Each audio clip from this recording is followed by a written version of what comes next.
chat, shall we? So this video is not going to be a workout video like most of my other videos.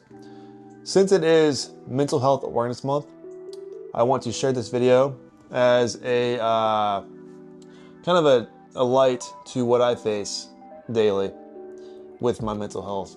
And a lot of you guys didn't know that I even have mental health issues, which to be honest, I do, so we'd love to talk about it with you guys. So I wrote down 4 main things that I face with my mental health that hopefully some of you guys out there, dads in the 30s, 40s, can relate to and can be like, oh wow, that clicks with me as well. Because I'm sure most of these things are things that even women face on a weekly basis. But basically, these 4 things kind of all tie together in a way, but they're very much things that aren't talked about enough, even with someone without any anxiety or depression or any kind of mental health issue. So the first one being chronic stress with no actual output. With work, family, finances, dude, I am always on. My mind never shuts off. Like with what I do for work, so I'm a full-time online fitness coach. I help hundreds of people, reach their goals on an app. So I'm always checking in on that, making sure they're all taken care of, providing what they need, etc. I also have different apps for my workouts that I'm always trying to do a little bit of TLC here and there and make sure it's all looking pretty and whatnot. Social media, obviously, is arguably the most important contributor of this whole damn thing, let's be honest. Social media is definitely it can be a great tool, but can also be a very harmful tool as well. So I've got several outlets of income, which is great, but sometimes they take first shift in front of what matters more, that being family and other more important obligations, right? And so I've always been kind of a go-getter. I want to make more money. I want to provide. I want to be there always, not just when it matters, but always. I want to be there, or I want to stand out in front of the next guy. I want to build my business the best I can while having and maintaining a healthy work-life balance. Like, I'm not always chasing money and followers. Is that nice? Yes, but being present is also way more important as well, because I won't have a family someday. So someday we'll all be gone. We'll wish that we could have done more, or less. So I'm always on with something that sometimes takes over in front of more important obligations. That's the most important one. That's number 1 by far. Chronic stress with no real outlet, not having anyone to talk about that with. I've always just been me in my own lane, which I'll get to here in a second. So number 2 is disconnect, isolation. I've never really had a best friend, since high school, really.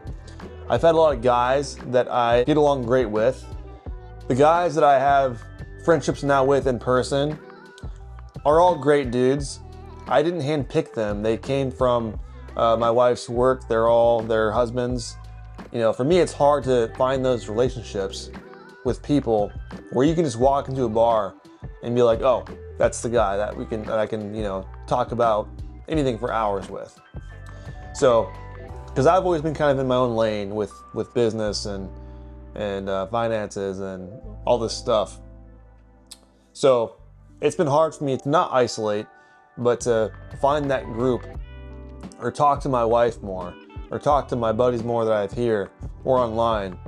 I do a pretty poor job of discussing my real feelings, But did go to a summit last year in Florida. It was great, a great experience. I think I already talked about it on YouTube last October, but that was the ultimate experience. 15 dudes in a house, all got emotional. It was great time. And yeah, that's one thing I wish I had more of. Number 3, anxiety, depression. I wouldn't say I have severe depression. I've got mild depression. Basically, it's just seasonal depression.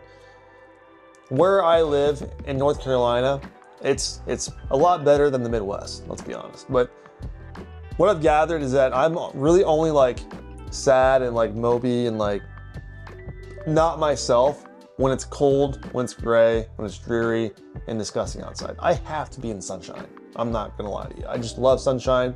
So being in Florida last year was like, wow, I freaking belong here.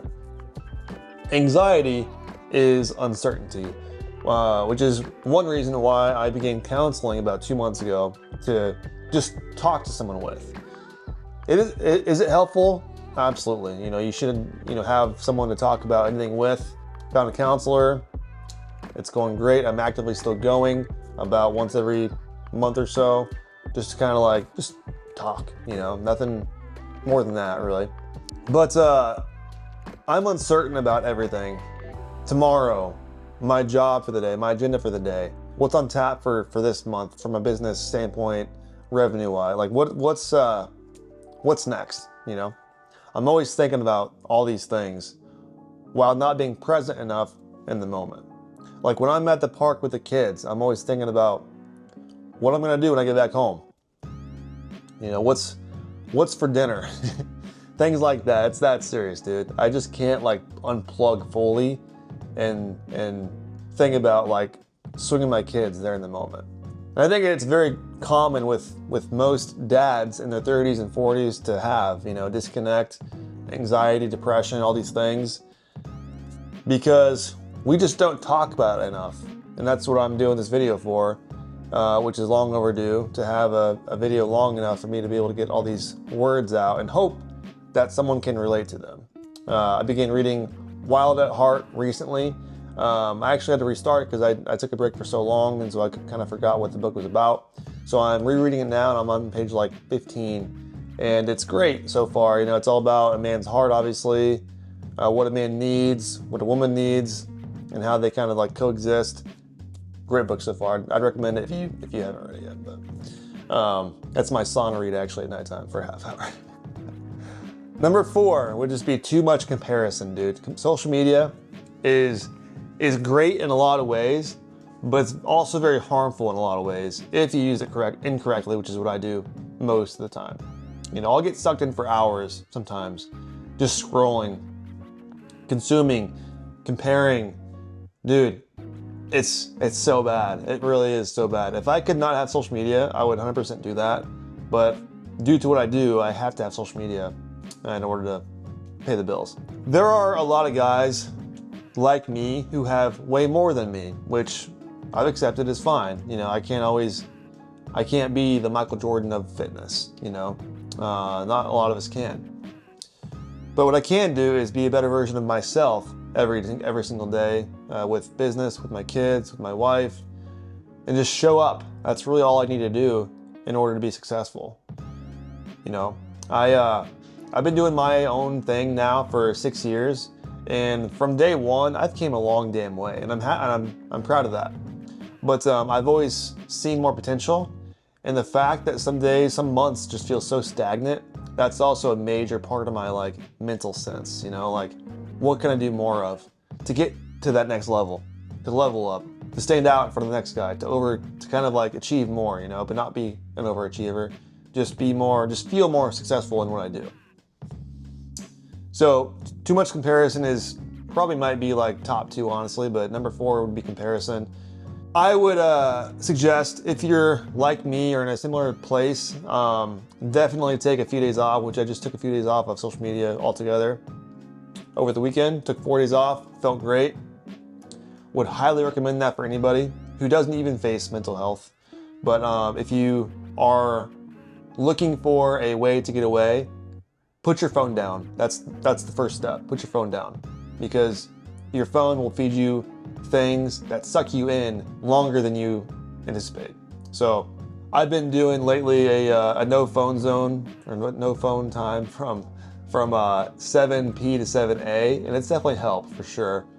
I'm always on my phone at nighttime, especially during bed. Bedtime routines as a parent, if you have kids under the age of 2, are rough.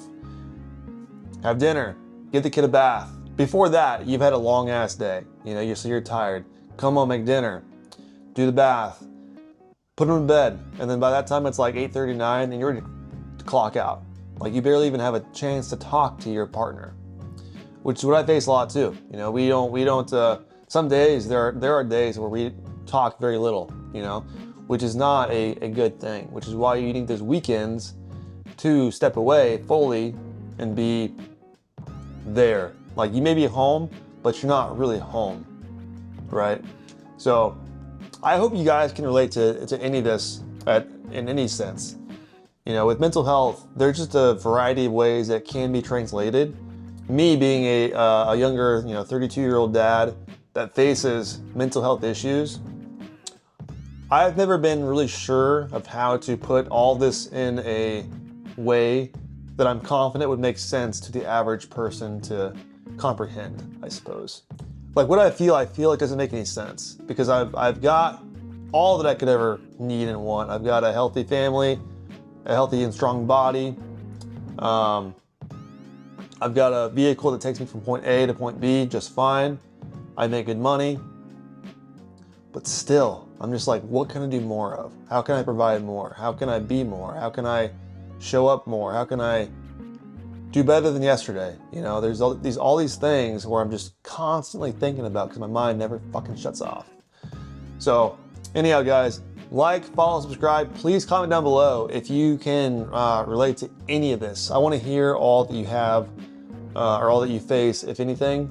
And hopefully this kind of motivates you or inspires you to talk about it with your partner, a counselor, a therapist, if you have any mental health issues. But May, it being Mental Health Awareness Month, is a very important time to chat about this subject. So cheers, guys. I'll see you guys in the next video.